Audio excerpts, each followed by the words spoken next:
मी माझ्याकडे एक भ्रष्टाचाराबद्दल फक्त एक छोटंसं उदाहरण आहे, ते मी तुम्हाला उदाहरण देऊ इच्छितो. माझा मेहुणा मेरा साला KDMC में यूथ बीजेपी का सेक्रेटरी है, जो इससे पहिले माजी उपमहापौर नरेंद्र पवार यांच्याशी आमचा घरोबाचे संबंध त्यांचे होते. आता 1 वर्षापूर्वीचीच गोष्ट, त्यांचं नवीन लग्न झालं. त्यांच्या मिसेसला गव्हर्नमेंट मधून अचानक एक कॉल आला, म्हणजे त्यांच्या कॉन्टॅक्ट मधून. त्याने तिथं प्रयत्न केला, त्याने परीक्षा दिली. त्या परीक्षेमधून 10 पैकी 10 मधून सुद्धा ती 3ऱ्या क्रमांकावर आली. त्यानंतर एवढं करून सुद्धा, त्यांचे एवढे कॉन्टॅक्ट असून सुद्धा त्या व्यक्तीने ती नोकरी मिळावी म्हणून 2.5 लाख रुपयांची लाच द्यावी लागली. मी त्याला बोललो की सदानंद कोकणे म्हणून त्या व्यक्तीचं नाव आहे, जो माझा मेहुणा आहे, की तुझे एवढे कॉन्टॅक्ट असताना तुला लाच देण्याची गरज काय. तर त्यांनी मला एकच उत्तर दिलं की भाऊजी, माझे एवढे कॉन्टॅक्ट आहे म्हणून मला 2.5 लाख द्यावा लागला असता. जर का माझे कॉन्टॅक्ट नसते तर मला कदाचित 10 लाख द्यावे लागले. मी म्हटलं एवढा भ्रष्टाचार हा प्रत्येक नसामध्ये कणाकणामध्ये पोकाळलेला आहे. तर हे साफ करण्याची जबाबदारी ही आपली आहे. आपल्याला फक्त इलेक्शन लढून विजय होणं हे विजय होणंच आहे. आपल्याला हे नाही करायचं की नाही झालं तर पुढे बघू, पुढे त्याच्या नाही तर पुढे करू. नाही, आपल्याला जिंकायचंच आहे. जिंकायचं म्हणजे जिंकायचं. आपल्याला परीक्षेमध्ये पास होण्यासाठी 35 मार्क लागतात आणि 35 पैकी 18 मार्क हे आपल्याला मिळून द्यायला लागतात. सगळ्यांचे भ्रष्टाचार बोकाळून जे काढायला लागतात. आपल्याला फक्त 17 मार्क पाहिजे. एवढंच आपल्याला काम करायचं आहे, जास्त काही करायचं नाहीये. आणि मला 35 मार्क नाही पाहिजे, मला 90% करायचे. 90%चा विचार केला तर मला 35 मिळणार आणि मी जिंकणार म्हणजे जिंकणार. एवढं तर मी करू शकतो. त्याच्यामुळे पाठचा विचार करायचा नाही. आज जेवढे सगळे अध्यक्ष आहेत, जेवढे आपले आलेले सोलापूरचे आहेत किंवा धुळ्यांचे आहेत, सगळे बघितले सगळे आपले वडिलांच्या ह्याचे आहेत.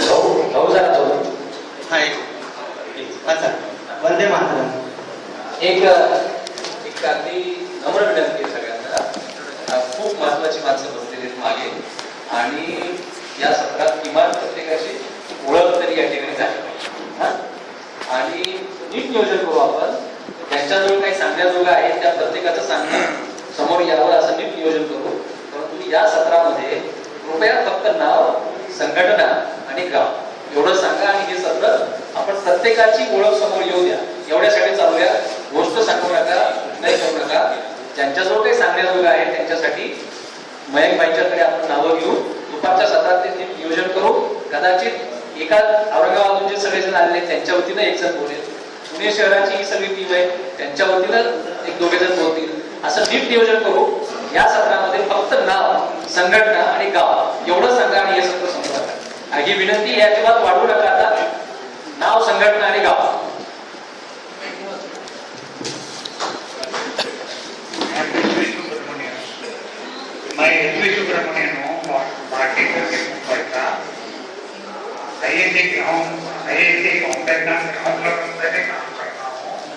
और IIT मुंबई फेसबुक पेज में बहुत पोस्टिंग करता हूँ और जो मेरा मन का विचार है मैं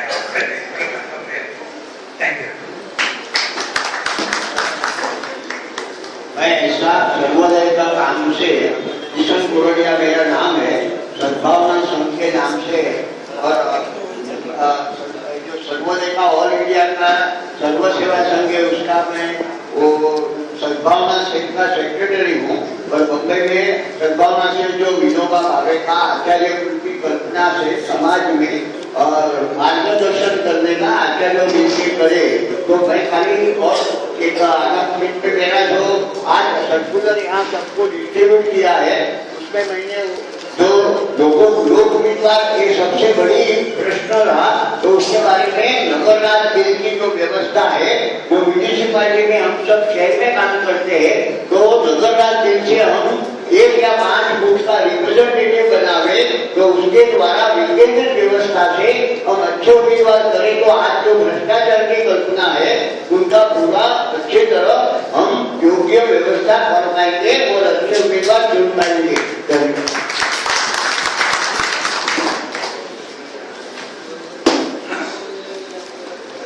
Hello, I am Shobna Rajendran Swaminathan and I belong to a very, very important sangatna called Housewife. So,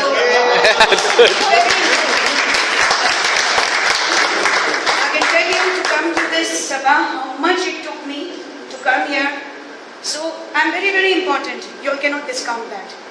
Point number 2 is, I believe that we are all individuals. हम हर एक व्यक्ति हैं, और जैसे अनूप अवस्थी आप नाम जानते होंगे, उन्होंने एक बार मुझे पूछा था या बोला था कि every man has his price. तो I have to think what is my price. Luckily, no one can buy me. I am sure. I am sure for that. कोई मारेगा पीटेगा तो मैं नहीं जानती हूँ, मैं झुकूंगी, लेकिन I cannot be bought. So that is question number 2. Am I selfish? Yes, I am selfish. If my selfishness will help everybody, then it is okay with me. And another important thing is grassroots level development. That is how I have come here. I started with animals. I found it didn't work because everywhere it is a dog in the meat attitude. जसं कुत्रा याच्या गायच्या गोठ्यात बसतो, स्वतः खाणार नाही, दुसऱ्याला त्या गायला खाऊ देणार नाही, ती ॲटिट्यूड सगळ्यांकडे आहे. तर हा मुद्दा घेऊन मी ISC मध्ये आले की इथून चांगली लोक भेटेल का मोहल्ला सभेमध्ये. And Arvind Kejriwal has written one of the most beautiful things called Mohalla Sabha. हे झालं असतं तर local area development in cities would have been definitely possible, but it has not been adopted that way. कारण कॉर्पोरेटर जो पैसा आणतो ते डायरेक्टली त्या मोहल्ल्यामध्ये यूज होणार गॅरंटीड. तसं त्यांनी ते दिलं होतं लेख, पण ते कधी only few areas adopted it. There are certain successful examples in that. So this is the reason why I'm in ISC. Thank you. मी प्रफुल्ल गोरा मुंबईहून आलेलो आहे आणि आमचं ISC मुंबईचे कामकाज थोडंसं बघतो.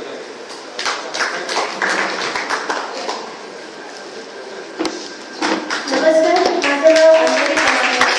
मी ISC मुंबईमध्ये आहे आणि खरंच कुठेतरी देश हा खूप बदलावा हीच भावना माझ्या मनात आहे, जी आपल्यासारख्या सगळ्यांच्याच मनात आहे.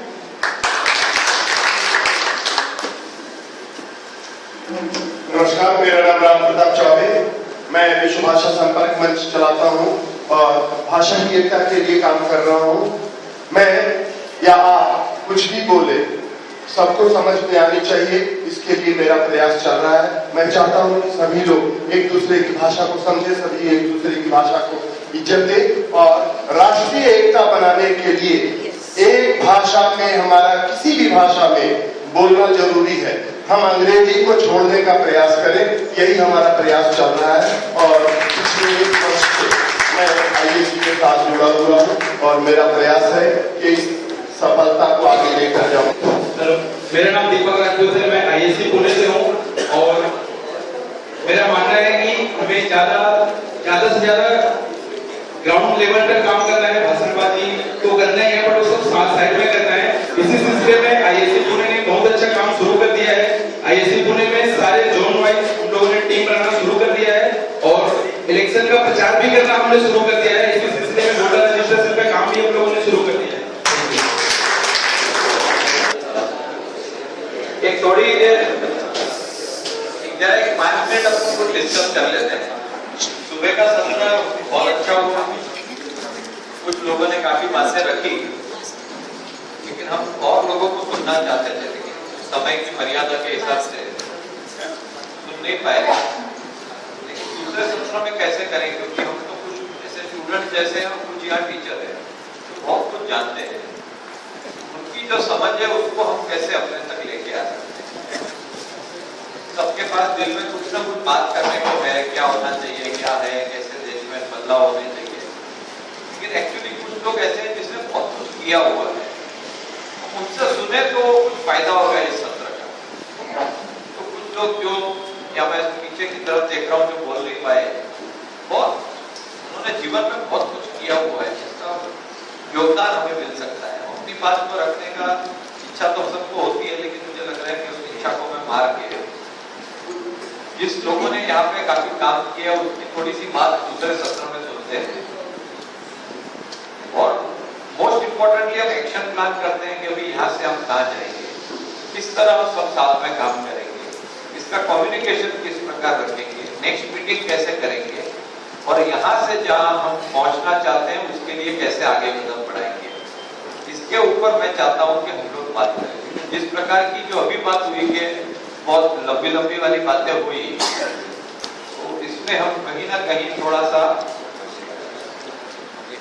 अपने आप को कंट्रोल करके कम से कम शब्द के अंदर मुद्दे के ऊपर सिर्फ बात करें और जिस लोग को हमसे ज्यादा पता है उनको ज्यादा बात करने दें और हम सीखे, तो मुझे लग रहा है कि वो कहीं ना कहीं हम पहुंच पाएंगे।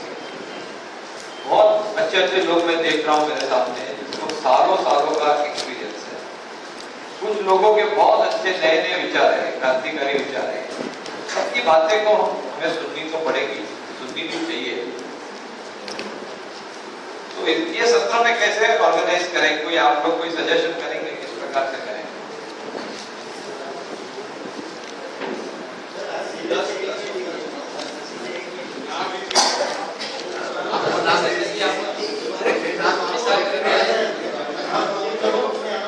दोपहर खाने के बाद 2 सत्र करेंगे।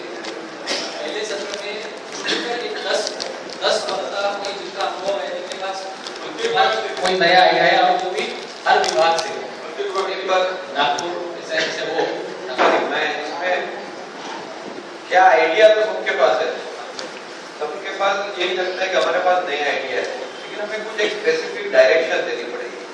ये डायरेक्शन मुझे लग रहा है कि पहला तो ये इस सब्जेक्ट के ऊपर डिस्कस करें कि हम कैसे साथ में सब काम कर सकते हैं। इस मुद्दे के ऊपर हम चाहते हैं कि 10-12 नाम हम बताएं आप में से जो एक्सपीरियंस्ड होते हैं। कुछ लोग हैं जिसके आइडियाज होते हैं, लेकिन हम रिक्वेस्ट करेंगे कि जिसको इस सब्जेक्ट में ज्यादा एक्सपीरियंस हो, ऐसे कुछ साथियों को बुला के इस पहला सत्र इसके ऊपर हम करेंगे कैसे हम साथ में काम करेंगे। और ये जो लोग बात करना चाहते हैं उन्होंने अपना नाम और सब्जेक्ट लिख के दे देना।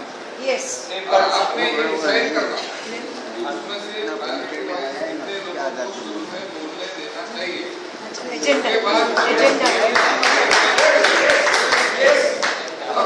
ऐसा ये मत रखिए आप डिस्ट्रिक्ट की बात मैं नहीं कर रहा हूँ। हम ऐसा अगर करेंगे, मैं आपके साथ संवाद ही कर रहा हूँ, मैं मना नहीं कर रहा हूँ, लेकिन मैं ये कह रहा हूँ इनको मैं जवाब दूं फिर दूसरा। अगर हम कहेंगे कौन से सब्जेक्ट पे बात करना चाहिए तो अलग-अलग सब्जेक्ट्स आएंगे, तो कहीं हम पहुंच नहीं पाएंगे डायरेक्शन की तरफ। मुझे लग रहा है आज 2 मेजर मुद्दे हैं।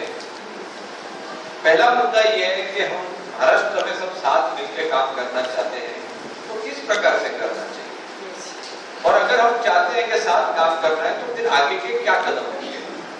इस 2 मुद्दे के ऊपर हम अपने आप को रिस्ट्रिक्ट रखें तो मुझे लग रहा है कहीं ना कहीं हमको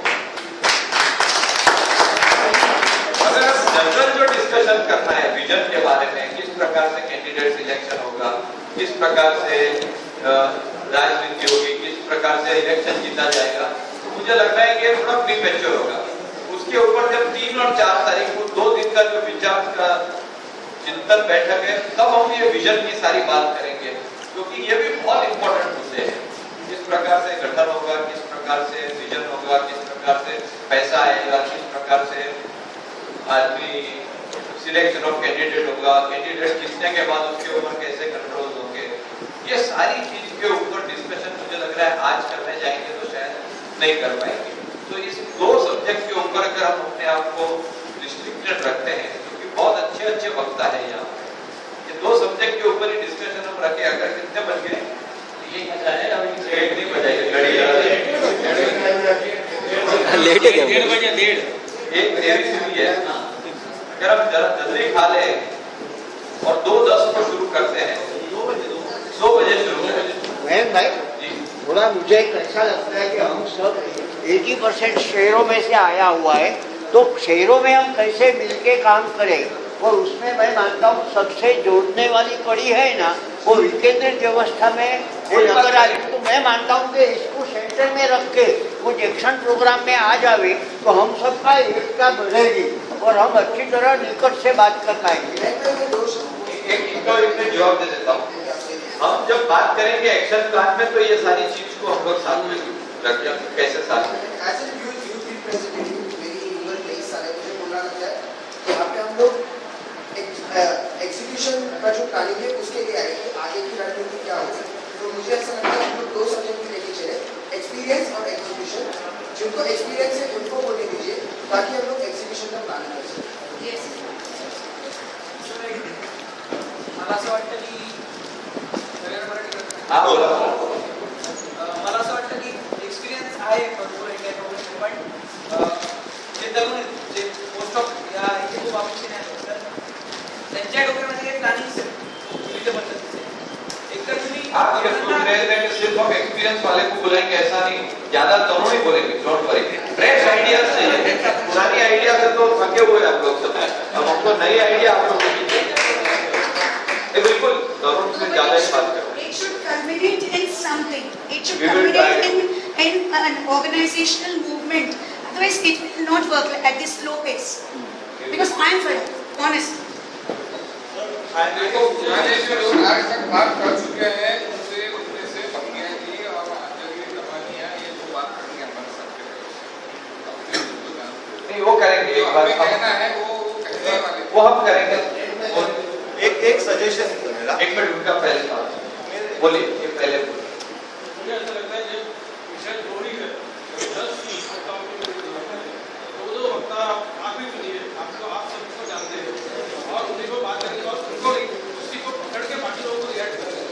ठीक है, मैं ट्राई करूंगा कि पूरा जो डिस्कशन है वो यहीं खड़ा रह के हम लोग सबको इन्वॉल्व करके भी डिस्कस करेंगे और कोशिश करते हैं उसको सबका बेस्ट ले सकते हैं. फ्रेश आइडियाज और पुराने एक्सपीरियंस.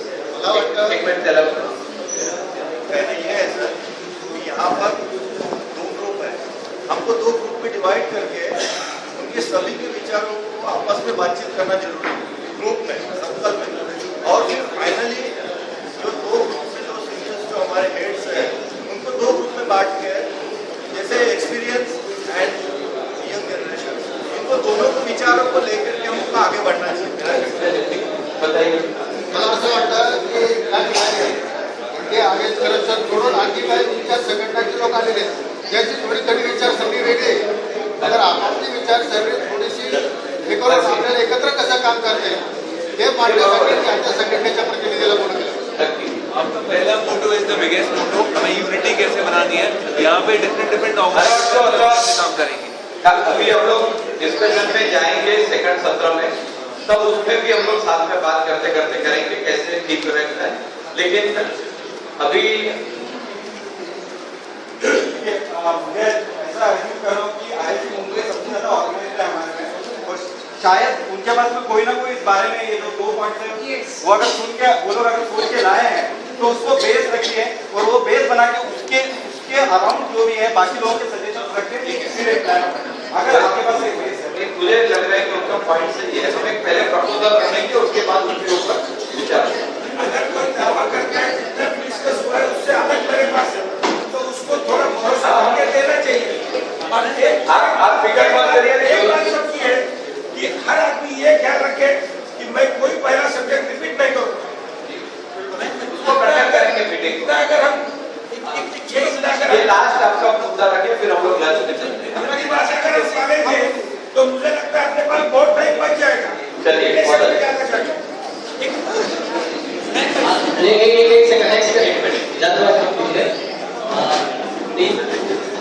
तीन साथियों की पहचान करवानी है. वो अभी देर से आए हैं.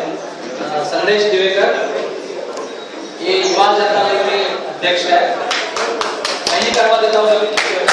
दत्ता पाटिल राष्ट्रीय सेवा के जिला अध्यक्ष है और इब्राहिम खान ये NAPM के कन्वीनर है.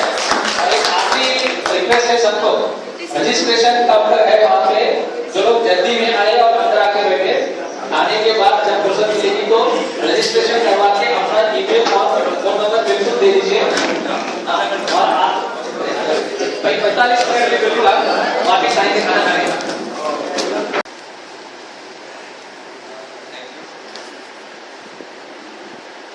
सिर्फ मुझे लग रहा है पाटिल जी की बात बहुत अच्छी लगी और उसमें बहुत कुछ सीखने का है. लेकिन सिर्फ चुनाव जीतना ही एक मकसद नहीं है. मुझे लग रहा है कि इस देश के जो जनता है जिस प्रकार से उनके ऊपर शोषण होता है उनको कैसे हम लोग जागरूक कर सके, आंदोलन कर सके, उनको कैसे साथ में जोड़ सके, उनके जीवन को कैसे हम बदल सके, ये भी मुझे लग रहा है कि हमारा बहुत बड़ा उद्देश्य होना चाहिए.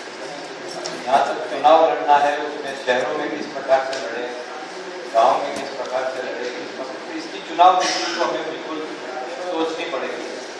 जो काम हम कर रहे हैं उसमें जीतने के लिए कर रहे हैं, हम बदलाव के लिए कर रहे हैं, लेकिन हमारा ये तो जरूर ये है, जो किसान है, जो मजदूर है, उन सबका जीवन को कैसे हम बदल सकते हैं, उसमें कैसे हम कुछ टच करके उनको बेहतर कर सकते हैं, ये हमारा जरूर से मुद्दा होना चाहिए।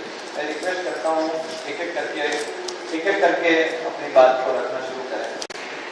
अन्न वस्त्र निवारा हे मूलभूत प्रश्न आपण सर्वांना माहिती आहे, परंतु त्याचबरोबर रस्ते, लाईट, पाणी, आरोग्य, शिक्षण, करमणूक या विषयावर सुद्धा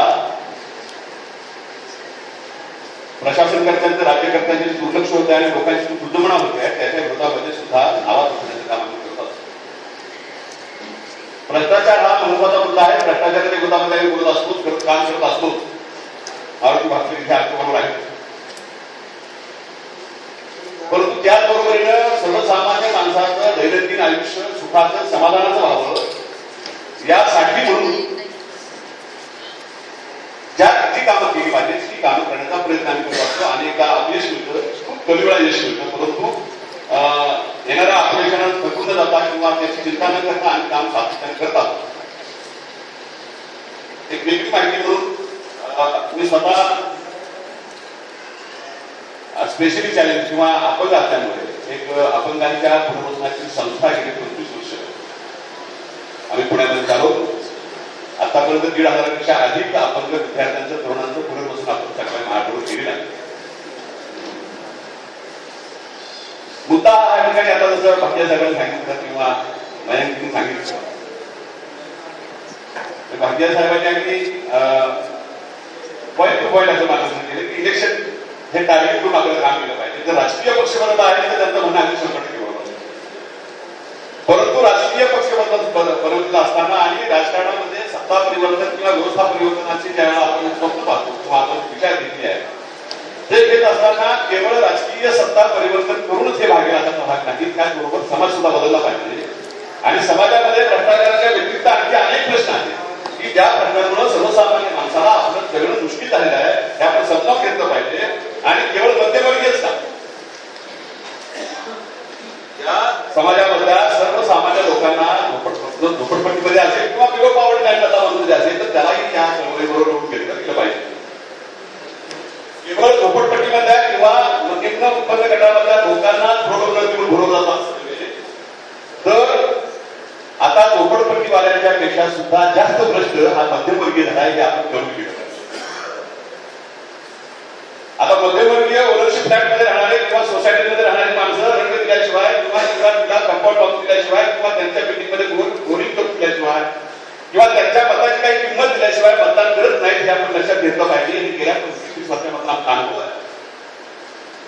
आम्ही महानगरपालिकेच्या निवडणुका गेल्या 20-25 वर्षापासून या शहरामध्ये लढतो आहोत. विधानसभेची निवडणूक आम्ही लढतो आहोत आणि अगदी मागची लोकसभेची निवडणूक सुद्धा रायगडमध्ये आम्ही लढलेलो आहोत आणि हा अनुभव आम्ही घेतलेला आहे.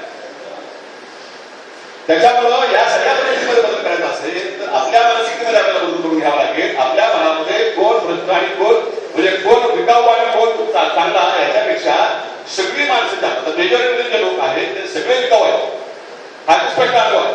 खूप हाताच्या पोटावर बोलण्यासारखे लोक आहेत की तत्वाशी निगडीत असतात आणि ती काम करत असतात.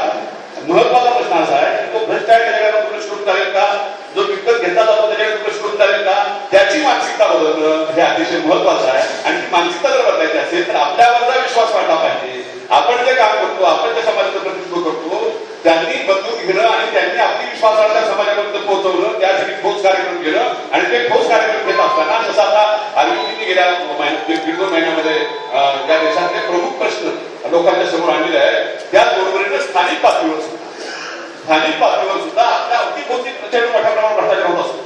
आपल्या अवतीभोवती प्रचंड प्रमाणावर गैरव्यवस्था असते. आपल्या अवतीभोवती खूप मोठी या ठिकाणी अशी अव्यवस्था असते, गैरव्यवस्था असते की ज्याच्यामुळे सामान्य माणसाला जगणं अतिशय अवघड झालेलं आहे. ते प्रश्न आपण टार्गेट केले पाहिजे. ते प्रश्न टार्गेट करून जर आपण पुढे गेलो तर या सगळ्या कामामध्ये आपल्याला नक्की यश मिळेल. आणि मनामध्ये कुठलीही शंका न बाळगता आपल्याला यश मिळेल की नाही मिळेल आणि यश मिळण्यासाठी आपण लढतो आहोत या अगदी खरं असतं. राजकीय पक्ष काढला म्हणजे सत्ता मिळवणं हे आपल्याला हे असलंच पाहिजे, त्याच्यामध्ये प्रश्नच आहे. परंतु सत्ता मिळाली नाही तर मग आपण काम सुरू आपल्याला पहिल्या प्रयत्नाला यश मिळालं नाही तर आपण हा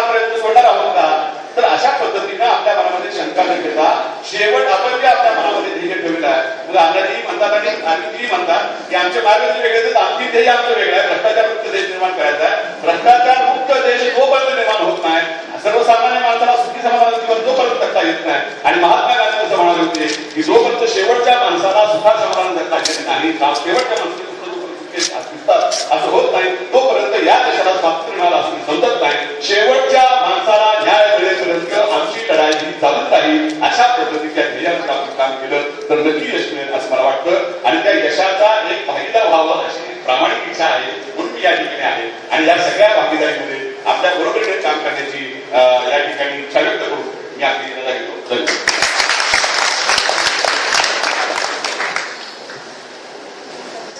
मी औरंगाबादून आलो आणि समाजवादी जनपरिषदेचा मी महाराष्ट्राचा अध्यक्ष आहे. भ्रष्टाचार विरोधामधलं गेल्या 1.5-2 वर्षापासूनचं जे आंदोलन आहे, त्या आंदोलनाला राष्ट्रीय पातळीवरती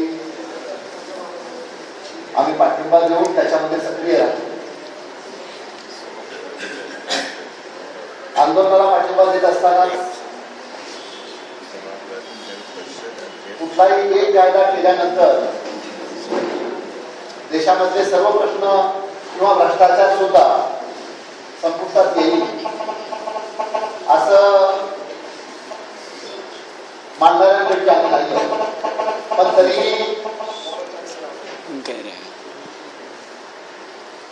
अण्णा हजारेच्या पुढाकारानं, इंडिया अगेन्स्ट करप्शनच्या पुढाकारानं या देशामध्ये भ्रष्टाचाराच्या विरोधामध्ये जे वातावरण निर्माण झालं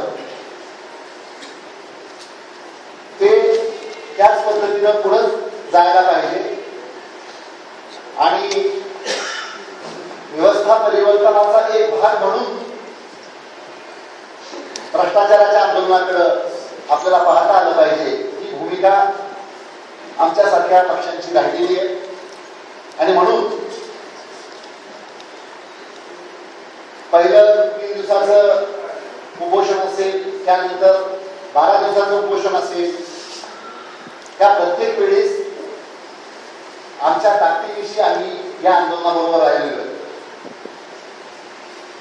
मागच्या दिल्लीच्या उपोषणानंतर एक राजकीय प्रक्रिया सुरू करण्याचा ज्यावेळेस घोषणा झाली त्याचंही आम्ही स्वागत केलेलं आहे.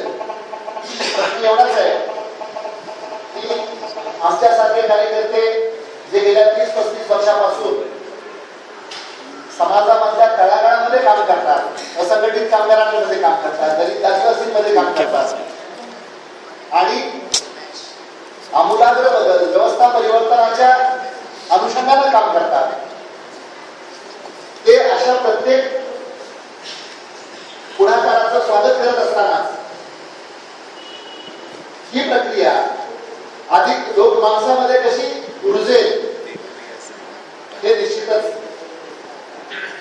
त्याच्याकडं बारकाईने आमचं लक्ष आहे. प्रश्न एवढाच आहे की 26 नोव्हेंबरला जो ज्याची घोषणा होईल त्याच्यामध्ये आम्ही असणार आहोत का, तर आम्ही मित्र म्हणून जरूर असू, हे एवढंच आता मी सांगू शकतो. पुढचं इथून पुढं जे कार्यक्रम होतील भ्रष्टाचाराच्या संदर्भात असतील, व्यवस्था परिवर्तनाच्या संदर्भात असतील, किंवा उद्या निवडणुका काही जर लागल्या तर त्याही संदर्भामध्ये, कारण उद्या 26 नोव्हेंबरला पक्ष ज्यावेळेस जाहीर होईल त्यावेळेस आपल्याला सुद्धा किंवा या पक्षाला सुद्धा देशामध्ये, राज्यामध्ये आपले समविचारी पक्ष संघटना कोणत्या आहेत याचा निश्चितपणे शोध घ्यावा लागेल. आणि त्या ह्याच्यामध्ये आम्ही जरूर मित्र म्हणून असू एवढं या निमित्ताने सांगू इच्छितो. हे सांगत असताना डॉक्टर अर्जुन सेन गुप्ता यांनी एक देशभराचा अभ्यास करून जे वास्तव आपल्या समोर ठेवलंय, देशाच्या समोर ठेवलंय, ते वास्तव हे आहे की या देशामधले 77% लोक आज रोज 20 रुपये सुद्धा खर्च करू शकत नाही. पण ते कोण आहे, तर या देशामधले जे 93% असंघटित कामगार आहेत जवळपास 95% दलित आहे, 99% आदिवासी आहे, भटके विमुक्त आहे, महिला मोठ्या प्रमाणावरती आहेत. यांचे आज जगण्याचे म्हणून जे प्रश्न आहेत त्या प्रश्नांशी आमचा काय संबंध आहे? जरूर त्याच्यामधला एक भाग आहे भ्रष्टाचार.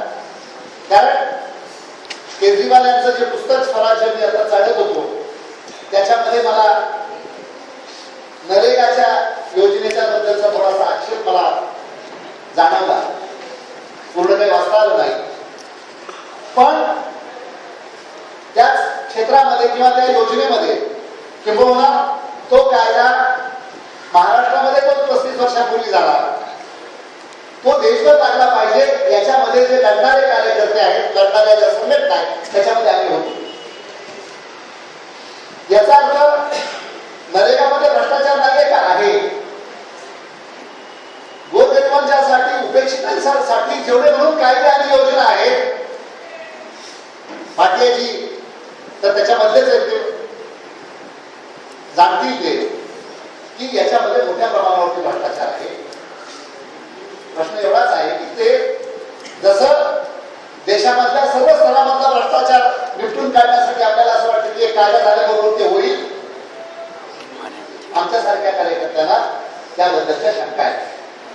त्याचं कारण असं आहे की कायदा भ्रष्टाचार निपटून काढायचा किंवा गैरप्रकार निपटून काढायचा म्हटल्यानंतर आपल्याकडं लोकशक्तीची आवश्यकता आहे.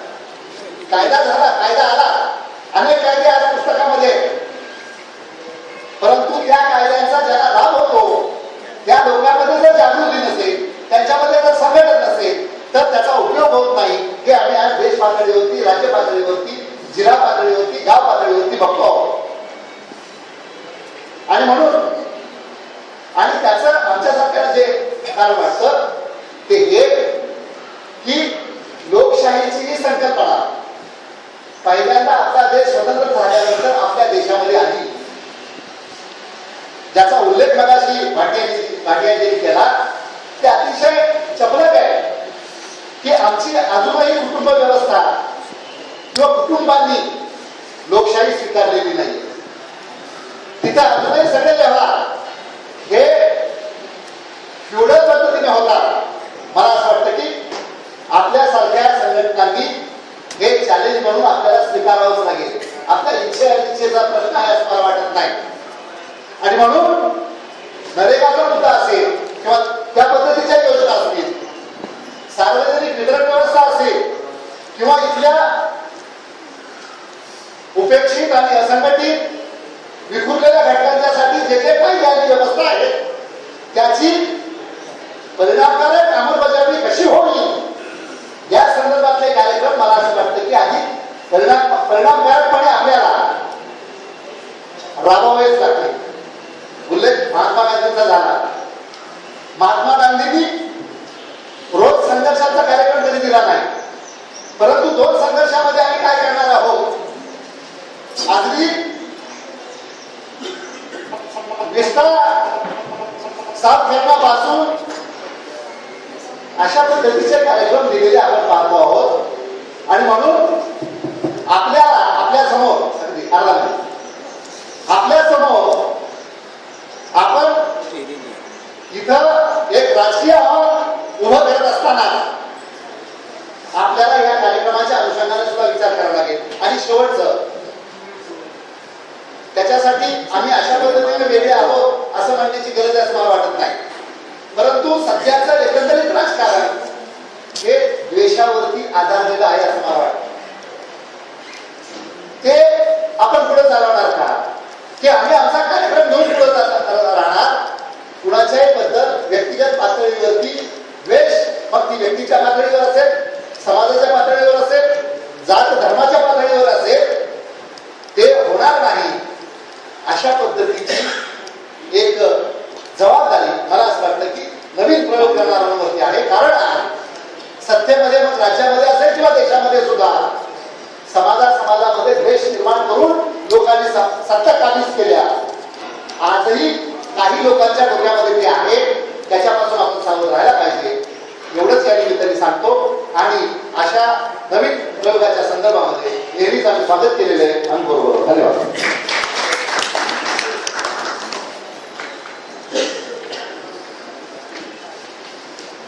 बहुत अच्छी बातें हुई, लेकिन बहुत लंबी लंबी बातें। तो 1 घंटे में मुझे लग रहा है हम लोग 4 जन ने बोला, और अगर ये स्पीड से चलेंगे तो मुझे लग रहा है कल रात तक हम लोग यही है। तो प्लीज मुझे आपको रिक्वेस्ट करनी है कि 2 मिनट से ज्यादा न लगे, सबको हम सुनना चाहते हैं। अपना क्या विचार है देश को बदलने का, वो बात अभी शायद हम बाद में करेंगे। अपना परिचय दे दें और अपने एरिया में वो क्या काम करते हैं और किस तरह आगे कर सकते हैं, एकदम संक्षिप्त में बोलेंगे। आप 1 मिनट रुकिए ना, आपको एकदम जल्दी है क्या? आपको बोलना है, मैंने सुन लिया है, थोड़ी देर रुकिए। बहुत लोग हैं बोलने के लिए, आपका जरूर बोलने का सुनना आएगा। तो मुझे लग रहा है कि कुछ अच्छे बातें सुनने हैं, लेकिन शॉर्ट में जितना हो जाए, ये भी मैं शॉर्ट में ही कहना चाहता हूँ कि एकदम संक्षिप्त में तुरंत एकदम अपनी बात को रखते हैं और देश में क्या होने वाला है, कैसे होना चाहिए, ये इतना तो हम बात करेंगे। और एक सूचना रखना चाहता हूँ कि ये जो विजन डॉक्यूमेंट आपके पास आया होगा, किस प्रकार से हम चाहते हैं, मुझे लग रहा है वो विजन डॉक्यूमेंट में काफी कमी है, उसमें सुधारने की आवश्यकता है। और हम सब सोचते हैं कि देश ऐसा बनना चाहिए। तो इसके लिए हम एक ईमेल एड्रेस है IAN, जरा वो लिख लें जरा, IAN सुब्रमन IAN सुब्रमन @gmail.com। तो आप IAN सुब्रमन SUBRAMAN, सुब्रमण्यम का शॉर्ट है, सुब्रमन @gmail.com। इसके ऊपर अपने विचार रख दीजिए कि देश में हर चीज के रिजर्वेशन के ऊपर क्या विचार है, अर्थ के ऊपर क्या विचार है, हेल्थ के ऊपर क्या है, एजुकेशन के ऊपर क्या है। मुझे लग रहा है ये सब विचार को हम इकट्ठे करके एक 40-50 लोग 3 और 4 तारीख को 2 दिन का फिर ये डिस्कशन हम करेंगे एक टॉपिक पे, देश कैसा बनना चाहिए, कैसी करना है, इसमें क्या सही है, क्या गलत है। तो 2 दिन का एक चिंतन बैठक हम लोग मुंबई में प्लान कर रहे हैं 3 और 4 तारीख को। तो तब ये सब बात हम करेंगे, आज विजन कैसा देश का होना चाहिए। आज तो अपना परिचय देते मुझे लगता है 2 मिनट का जो भी समय ले वो अच्छा है। और मेन जैसे बारिश ने कहा कि युवाओं को सुनना चाहते हैं, वो बहुत इम्पोर्टेंट है। IAN SUBRAMAN सुब्रमन IAN। हाँ, मराठी, हिंदी, इंग्लिश, कोई भी भाषा में चलेगा। फिर हम इसमें से 50 लोगों को बुला के 2 दिन का फिर से यही बात करेंगे। तो मैं रिक्वेस्ट करता हूँ नेक्स्ट जो भी वक्ता है लाइन से चलेंगे, वैसा वक्ता नंबर आएगा तो आपको क्या माइक वहां दे दे, वो बेटर है। नमस्कार, माझं नाव निखिल ठाणेदार, मी सोलापूरवरून आलो आहे। IISCच्या मीटिंगला मी पहिल्यांदा आलेलो आहे। मी एक बिझनेसमॅन आहे, माझी IT इंडस्ट्री पण आहे आणि मी कॅटल मॅन्युफॅक्चरिंग पण करतो। आता कुठल्याही पॉलिटिकल पार्टीशी मी कनेक्टेड नाही आहे, तेव्हा मी पॉलिटिक्सकडे जसं माझ्या समवयस्क मित्रांची जर चर्चा केली तर त्यांचा जो काही व्ह्यू आहे पॉलिटिक्सच्या गाण्याकडे आहे थोडक्यात, त्या पद्धतीमध्ये व्ह्यू मी पहिल्यापासून काम करत होतो आणि त्याच्यापासून लाभ राहायचा, कुठल्याही याच्याशी कनेक्टेड नव्हतं। पण एक ओव्हरऑल एक कॉमन कुठेतरी आतमध्ये आपल्याला सुप्त भावना जी होती की असं काहीतरी एक ऑप्शन आपल्याला असावं की जेणेकरून ज्याच्यातनं आपण स्वतःची पोळी न भासता प्रॅक्टिकली तुम्ही आतापर्यंत ज्या स्पीकर्सना ऐकलं ते सगळ्यांना स्वतःच्या केलेल्या कार्याबद्दल सांगत होते किंवा ओव्हरऑल पक्ष कसा एक्झिक्युशन करायला पाहिजे, हे कसं करायला पाहिजे। प्रॅक्टिकली आपण ज्या उद्देशासाठी इथे आलोय, भ्रष्टाचार निर्मूलन जर करायचं झालं तर स्वतःच्या मनामध्ये आज आपण स्वतःला प्रश्न प्रामाणिकपणे विचारला पाहिजे की खरंच या आंदोलनाशी मी कनेक्ट माझ्या स्वतःसाठी होतोय का, माझ्या फायद्यासाठी होतोय का, देशासाठी होतोय। सगळ्यात महत्त्वाचा हा भाग आहे। ऑनेस्टली आपण याच्यामध्ये इन्व्हॉल्व होऊन मग याच्यामध्ये आलो पाहिजे तर त्याचा फायदा आहे। नाहीतर कसं होतं, याच्यात बरेच पक्ष येतात, बरेच सगळ्या गोष्टी येतात। आता मी बरेच याचा अभ्यास करत आलेलो आहे राजकारणाचा, पण कधी एक्झिक्युशन मध्ये किंवा सगळे राजकारणात नसलो तरी याचं थोडी बहुत माहिती आहे. पण याच्यात प्रत्येकाने आपलं आपलं बेनिफिटसाठी येतात आणि ते बेनिफिट मिळालं की ते निघून जातात. प्रॅक्टिकली असं होता कामा नये. आज सामान्य लोकांच्या विचाराची आपण जर एकजूट होऊन काम करतोय त्या विचाराची खेळता कामा नये. सगळ्यात महत्वाचं पार्ट या गोष्टीसाठी जर आज आपण पार्टी उभी करतोय तर दोन गोष्टी महत्वाच्या आहेत. एक एक्झिक्युशन टीम, जसं तो नागपूरचं कोण यंग त्यांनी सांगितलं एक्झिक्युशन टीम वेगळी पाहिजे आणि एक्सपिरियन्स टीम वेगळी पाहिजे. 100% मी त्याला सहमत करतो. पण त्याचबरोबर ज्या लोकांची आपण लढणार आहोत, ज्या लोकांच्या अपोजमध्ये लढणार आहोत, त्यांची जी ताकद आहे ती समजून घेणं गरजेचं आहे. They have money power, they have muscle power. आपल्याकडे दोन्ही नाही आज. आणि बऱ्याच गोष्टींमध्ये बरेच लोक आपल्या आपल्या समाजाचं किंवा भागाचं रिप्रेझेंटेशन करतात. साहेबांनी मला त्यांचं नावही माहित नाही ऍक्च्युली. त्यांनी पण पहिल्यांदा सांगितलं होतं की इथे आपण आलोय, जात धर्म आपली जे काही प्रोफेशन आहे सगळं विसरायचं, युगो घरी ठेवायचं इथे. त्या दृष्टीने विचार केला पाहिजे. तुम्ही झोपडपट्टीतले आहात का उच्च प्रभू आहात का कुठले प्रॉब्लेम प्रत्येकाला आहे. पॉलिटिकल प्रॉब्लेम्स हे सगळ्यांना आहे, ब्युरोक्रेटिकल प्रॉब्लेम सगळ्यांना आहे. असं नाहीये की इंडस्ट्रियलिस्ट प्रॉब्लेम नाहीये, मला सुद्धा प्रॉब्लेम आहे. ठीक आहे, याच्यामध्ये म्हणजे मी उच्च मध्यमवर्गीय उच्चवर्गीय नाहीये किंवा मध्यमवर्गीय नाही, पण ओव्हरऑल प्रत्येक क्लासमध्ये प्रत्येकाला प्रॉब्लेम आहे. हे सिस्टमचे प्रॉब्लेम आहे, हे माणसाचे प्रॉब्लेम नाहीये. हे सिस्टमने क्रिएट केलेले प्रॉब्लेम आणि सिस्टम माणसाने केली. ज्या लोकांनी ती सिस्टम केलेली आहे ती चेंज करणं आवश्यक आहे. ओके, ठीक आहे.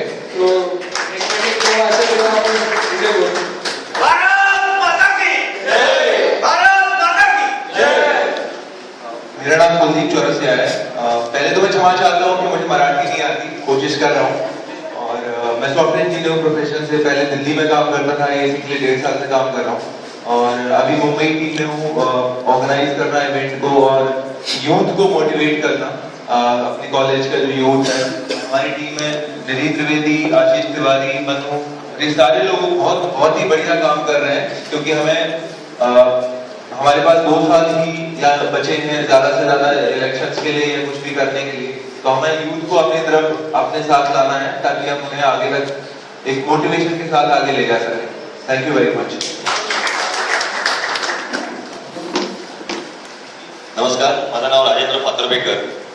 मी इलेक्ट्रिकल इंजिनियर आहे आणि कोकण विनाशकारी प्रकल्प विरोधी समितीची एक समिती कोकणामध्ये येणार आहे. विद्युत तयार करण्याचे हे प्रकल्प स्थापन न झाल्यामुळे त्यांना बिझनेस मिळालेला नाहीये. त्याची नावं घेतो मी, जनरल इलेक्ट्रिक आणि बरेच आहेत, अरेवा वगैरे ह्या कंपन्यांसाठी वाट करून देण्यासाठी आपल्या देशाचा वर्ल्ड बँकेचा पेन्शनर पंतप्रधान मनमोहन सिंग याला हाताशी धरून गेलेला कारस्थान आहे.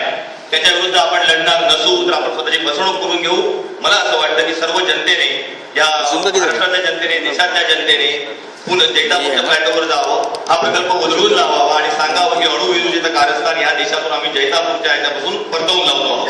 ते जर गेलं तर या देशात 19 ठिकाणी, आपल्या महान देशाच्या छाताडावर 19 ठिकाणी अणु कचरा तयार करण्यासाठी 19 वेगवेगळे प्रकल्प परदेशी संस्थांच्या मदतीने येत आहेत. त्याबद्दल माहिती करून घेणे आणि केवळ ऊर्जा असा कंठशोष न करता ऊर्जा आपल्याला खरी कुठून मिळते हे जाणून घेणे हा मला वाटतं भ्रष्टाचार विरोधी लढ्यातला एक मोठा मार्ग ठरू शकतो. धन्यवाद.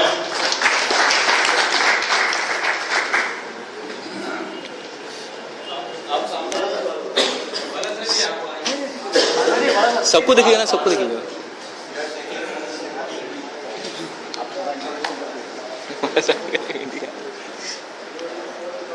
माझं नाव बाळासाहेब शंकरराव दराडे. मी लोणारवरून आलो, जिल्हा बुलढाणा. मी थोडक्यात माझा परिचय देतो. मी एका विदर्भातल्या लहानशा खेड्यात झाडाखाली शिकलो. नंतर इंजिनिअरिंग केलं भारतात, अमेरिकेत MS केलं नॅनो टेक्नॉलॉजीमध्ये, एंटरप्रेन्योरशिप, आणि मी नासामध्ये काम करत होतो. नंतर माझी तिकडे कंपनी होती.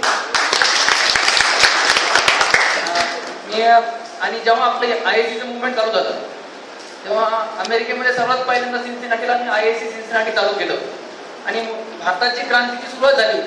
त्या क्रांतीचं त्याच्यात पुढचं आयुष्य भारतात परत आलो. मी 1 वर्षापूर्वी भारतात आलो ऑगस्टमध्ये आणि मी 2 गोष्टीसाठी आलो. मी राजकारणासाठी आलो नव्हतो. आता मी सध्या जिल्हा परिषद सदस्य आहे. मी एक सामाजिक कार्य करण्यासाठी, रुरल डेव्हलपमेंट आणि युथ एम्पॉवरमेंट या 2 गोष्टीसाठी आलो आणि गावामध्ये आदर्श गाव घडवण्यासाठी काम चालू केलं. पण जेव्हा पाहिलं, आपल्या सर्वांना माहिती आहे की आता देशाला समाजसेवकांपेक्षा क्रांतिकाऱ्यांची जास्त गरज आहे आणि एक राजकीय क्रांतीची आवश्यकता आहे. मी जिल्हा परिषदची निवडणूक लढवण्याचं ठरवलं आणि मला राजकीय अनुभव कुठलाही नव्हता. मी याच्या अगोदर इलेक्शन पाहिलंही नव्हतं, इव्हन मतदानही नव्हतं केलं. माझं स्वतःच मतदान पहिलं मी स्वतःच केलं. तर एक 15 दिवसात मला वाया नव्हतं करायचं मतदान. तर एक 15 दिवसात 14 जानेवारीला ठरवलं, मी फॉर्म भरला आणि 7 फेब्रुवारीला इलेक्शन होतं. 15 दिवसात एक क्रांती झाली विदर्भामध्ये. मी माझा मतदारसंघ जो आहे तो एक बुलढाणा जिल्ह्यातला शेवटचा मतदारसंघ. म्हणजे असं नाही की खूप तिथे पण खूप दारू गुंडगर्दी वगैरे सर्व व्हायची आणि प्रस्थापितांच्या विरोधात. तर मला मेसेज आलायचा इथं की आपण जे म्हणतो की मसल पॉवर मनी पॉवर काही जणांनी हे केलं, याची गरज नाही. ऍक्च्युली लोक सध्या वाट पाहून येत. मी गावागावामध्ये फिरलो, प्रत्येक ठिकाणी बऱ्याचशा आपल्या महाराष्ट्राच्या खेड्यात फिरलो, बाहेरही फिरलो. एक लोक नुसतं चांगलं ऐकण्यासाठी वाट पाहून आहेत, पण सध्याच्या कुठल्याही पक्षामध्ये अल्टरनेटिव्ह दिसत नाही. जर आता महाराष्ट्राचा मुख्यमंत्री कोण म्हटलं तर लोक कन्फ्युज राहतील. म्हणजे कुठंच आपल्याला लिडरशिप पण दिसत नाही. तर हे पाहिलंय लोकांची बस, पण एक समोर अल्टरनेटिव्ह असणं गरजेचं आहे. तर हे विचार आणि लोकांना फक्त विचार देण्याचे, जे आमचा नारा होता, ना जात ना पात ना पक्ष, ग्राम परिवर्तन एकच लक्ष. ना जात ना पात ना पक्ष, ग्राम परिवर्तन एकच लक्ष. आणि हा नारा घेऊन, हे विचार घेऊन लोकांमध्ये गेलो आम्ही. 15 दिवसात जिथं मला निवडणुकीचा अनुभवही नव्हता, तिथं प्रस्थापित पक्षांना 50 ते 60% मतं मिळाले मला. म्हणजे सर्वांचे, सगळ्या पार्टीचे एकीकडं आमदार खासदार मंत्री बरेच फिरले. आपल्या इकडं नंबर 1 इलेक्शन आले काय असतं, आपलं जातीवर जातो आपण. माझ्याच जातीचे 3 उमेदवार उभे केले दुसऱ्या पक्षाने. मला इव्हन म्हणजे आपल्याकडे एक पर्टिक्युलर जातीचं मतदान पर्टिक्युलर पक्षाला होतं. मला मुस्लिम 90% मतदान, प्रत्येक म्हणजे एक एक्झाम्पल, प्रत्येक समाजातले मतं मिळाले. हे केव्हा सक्सेसफुल होतं, जेव्हा चांगले लोक चांगल्या पद्धतीने निवडणुकीत जातात. आता प्रॉब्लेम काय, चांगले लोक आहेत भरपूर, पण जेव्हा इलेक्शन मध्ये जातो आपण पॉलिटिकल स्ट्रॅटेजी, तेव्हा आपल्याला असं वाटतं की आपल्याला राजकीय अनुभव नाही आणि आपण दुसऱ्यांचं ऐकायला सुरुवात करतो. मग आपल्या जवळचे येतात, सांगतात की बाबा इतकी दारू लागणार, इतके मटण लागणार असं, किंवा इतके पैसे लागणार. पण मी जेव्हा राजकारणात म्हणजे पहिल्यांदा एक ठरवलं तेव्हा मलाही विरोध झाला. मी घराच्या बाहेर होतो, मला घरातून काढून दिलं, पागल झाला म्हणे, अमेरिकेतून एक तर नासातून शिकून आला इकडं, समाजसेवा ठीक आहे, राजकारण म्हणल्यावर आपल्याला जी चांगल्या लोकांना स्टार्टिंगला प्रॉब्लेम होतो. पण मी तेव्हाच म्हणलं होतं की आता ही आपल्याला फॅशन बनवण्याची गरज आहे. तरुणांना युथला काय पाहिजे, युथला फॅशन, एक फॅशन बनली तर एक आपल्याला त्याच्यामध्ये होतं. तर मी तेव्हा, आणि आता फॅशन बनते. म्हणजे आता बरेच लोक काय म्हणतात, एक उदाहरण आहे, म्हणजे तुम्ही एक निवडून आले एक उदाहरण होऊ शकतं, पण असे आता बरेच आताच्या ग्रामपंचायत इलेक्शनचं उदाहरण देतो. आता ग्रामपंचायत मतदान चालू आहे आज, आता तिकडचं. तर ग्रामपंचायत मध्ये आमच्या इकडं सध्या असं आहे की आता एका गावातलं उदाहरण, सावरगाव म्हणून गाव आहे, त्या गावात कुणीतरी 50 रुपये मागितले दारूसाठी, समोरच्या 500 रुपये दिले. गावातले सगळे लोक त्याच्या घरी गेले आणि पैसे वापस करायला लावले. तर एका निवडणुकीतून परत दुसऱ्या निवडणुकीतून फरक पडतो. आपल्याला लोकांची मानसिकता बदलायची. आपली लढाई कुठल्या पक्ष किंवा व्यक्तीविरुद्ध नाही, आपली लढाई या प्रवृत्ती विरुद्ध आहे. मी जेव्हा निवडणुकीत उतरलो तेव्हा सांगितलं की लढाई मानसिकते विरुद्ध आहे. मी अमेरिकेत होतो, मी विचार केला, एक पाऊल ठेवलं, काहीतरी करायचं, आणि खूप लोक मिळत गेले. तसं मी प्रत्येकाला आवाहन केलं की तुम्ही स्वतःच बदल घडवा, जे समाजात बदल घडवायचा आहे. आणि मी एक नारा तेव्हा म्हणजे आमचा एक हे होता की लोक संघर्ष विनाश के लिए करते हैं, लोग संघर्ष विनाश के लिए करते हैं, हम संघर्ष से संघर्ष करेंगे और जीत सच्चाई की होगी. माझं उदाहरण पाहून इव्हन रशियामध्ये आता एक इंटरनॅशनल न्यूज होती, रशियामध्ये पण एक तरुण अमेरिकेतून परत आला, तोही तिथे इलेक्शन जिंकला. आता पाकिस्तानमध्ये बऱ्याच तरुणांनी बोलवलं, मी जाणार आहे तिकडे. तर तरुणांसाठी खास करून ऑपॉर्च्युनिटी आहे, फक्त आपल्याला तिथे जायची गरज आहे. एक राजकारणात 2 गोष्टी, भीती एक आणि स्वाभिमान. एक भीती निर्माण झालेली की राजकारणासाठी एवढा पैसा लागतो, एवढं हे लागतं. ऍक्च्युअल तसं काही नाही. सध्या गोल्डन ऑपॉर्च्युनिटी, पॉलिटिक्स एक चांगलं करिअर म्हणून. आणि निवडणूक जिंकणं हा एक भाग आहे, पुन्हा निवडणूक जिंकणं हा एक भाग आहे, पण त्याच्यानंतर खरी लढाई चालू होते, जो त्याच्यामध्ये व्यवस्था परिवर्तन करण्याचा. कारण की बरेच लोक काय म्हणतात, आता सांगतील आपल्याला निवडणूक जिंकू शकतात.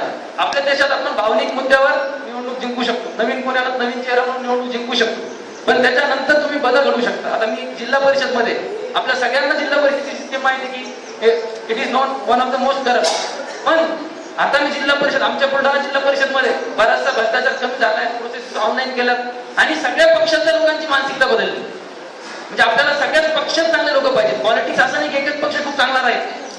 आपण इंडिया अगेन्स्ट करप्शन समजा आपला पक्ष जरी झाला पुढं, पण सगळ्या पक्षांची क्वालिटी, सत्ताधारी विरोधक दोन्ही, आणि ती बदलते. मी अपक्ष म्हणून निवडून आलो, कुठला पक्ष नाही. आता सगळ्याच पक्षात माझे मित्र आहे, शिवसेना, काँग्रेस, भाजप, राष्ट्रवादी, आणि सगळ्याच पक्षात चांगले लोक पण आहेत. एक त्यांना मानसिकता कुठेतरी एक आपण, आणि आता पर्सेंटेज सिस्टीम असते आपल्याला बऱ्याच ठिकाणी आपण कामं करतो जिल्हा परिषदच्या माध्यमातून. आता मी माझ्या प्रत्येक गावातल्या सरपंचांना सांगितलं की 0% कुठंच कुणाला, आणि स्वतःवरून ऍडमिनिस्ट्रेशन मधले बरेच अधिकारी येऊन म्हणतात, तर सिस्टीम मध्ये निवडून आल्यानंतर सिस्टीम मध्ये खूप पॉझिटिव्ह बदल घडवून आणू शकतो. मी एक चांगली एनजीओच्या थ्रू समाजसेवक म्हणून काम करत होतो, पण एक क्षेत्र लिमिटेड होतो. आता सिस्टीम मध्ये येऊन ई लर्निंग सारखे प्रोजेक्ट किंवा पूर्ण सिस्टीमला आपण एक चांगलं डायरेक्शन देऊ शकतो. तर सिस्टीम मध्ये चांगल्या लोकांची खूप गरज आहे. आणि बऱ्याच पार्टीतले मिनिस्टर वगैरे किती जरी खराब जरी असले, आपण जर चांगले विचार घेऊन करतो आपल्याला कोणी विरोध करू शकत नाही. मी माझा पॉझिटिव्ह ॲटिट्यूड घेऊन जातो, मला ते कुठल्या पार्टीचे असू द्या, काँग्रेस, बीजेपी, एनसीपी, माझे कामं होतात. उलट पक्षावाल्यांची कामं होत नाही. सिस्टीम मध्ये अधिकारी भरपूर चांगले आहेत. तर प्रत्येक ठिकठिकाणी चांगले लोक आहेत. आपण नेहमी निगेटिव्हिटी करतो, पण त्याच्यापेक्षा आपल्याला पॉझिटिव्ह, आणि कोणीतरी ते सांगितलं होतं की आपल्याला एक पॉझिटिव्ह उदाहरण पण, एक खेड्याकडे चला, जे गांधीजींचं आहे, भारताचं परिवर्तन हे खेड्यातूनच होणार आहे. एक शहरी भागात आणि ग्रामीण भागात, दोन्ही भागात राहिलो. शहरात आपण खूप वाचतो, खूप अभ्यास करतो, पण बऱ्याच वेळेस कन्क्लुजन डिसिजन पर्यंत येत नाही. खेड्यात आपण जर गेलो की तर लोकांना समजून सांगितलं, एकदा लोक जर तुमच्या पाठीमागे आले तर ते पाठीमागे राहतात. तर ग्रामीण भागात क्रांतीची खूप आवश्यकता आहे. माझं सर्वांना तरुणांना पण आव्हान आहे की जेवढं शक्य होईल तेवढं ग्रामीण भागात आपण लोकांना अवेअरनेस आणि क्रांती जेवढी घेऊन गेलो, आणि IISc ला पण आपल्याला काही मॉडेल्स बनावं लागते. जसं आता मी एक मतदारसंघ घेतला, निवडून आल्यानंतर आपण कसं मॉडेल करू शकतो एक आपल्याला दाखवणं गरजेचं आहे. एक काही गावं घेऊन, आणि सध्या शासनाच्या आता 31 नोव्हेंबरला प्रोग्राम घेतोय, सर्व जिल्हा परिषद सदस्य, पंचायत समिती सदस्य यांची ट्रेनिंग कुठल्या योजनेत कसं करता येईल. एक आपण त्याला हेल्पलाईन पण चालू करतोय की त्यांना सगळ्या योजनांची माहिती. इतक्या योजना आहेत, काम करणाऱ्यांसाठी भरपूर संधी आहे, काम करणाऱ्यांची कमी आहे. म्हणजे एक आपल्याला क्रांती संघर्ष एका साईडला तो करायचाच भ्रष्टाचाराच्या विरोधात, पण किती जरी अंधार असला, एक दिवा लागला की आपण पूर्ण अंधार निघून जातो. तर प्रत्येक जण एक असं पॉझिटिव्ह जर झालं, जसं विवेकानंदांनी म्हटलं होतं तेव्हा, give me 100 youth and I will change face of whole country. It is still true. 100 जण जरी असे उभे राहिले, तरी मला विश्वास आहे, मी माझ्या समोर माझ्या मतदारसंघात आमदार, खासदार, मंत्री कुणी माझ्या समोर डोळे वर स्वाभिमानात पाहू शकत नाही. कारण की हा कॉन्फिडन्स, सत्याला उभा राहायला थोडा वेळ लागतो, पण एकदा सत्याची शक्ती एवढी आहे की खूप शक्ती आहे. समोर कितीतरी संकट आले, आणि मी प्रॅक्टिकली अनुभव करून हे करतोय. माझ्या विरुद्धात तुम्ही स्टेटमेंट पण देत नाही आमच्या एरियामध्ये तिथं. तर हा प्रत्येक ठिकाणी एक प्रॅक्टिकली पॉसिबल आहे, आणि एक पॉझिटिव्ह. आता बऱ्याच डाऊट आहे नवीन मार्केट नवीन वगैरे काय होईल.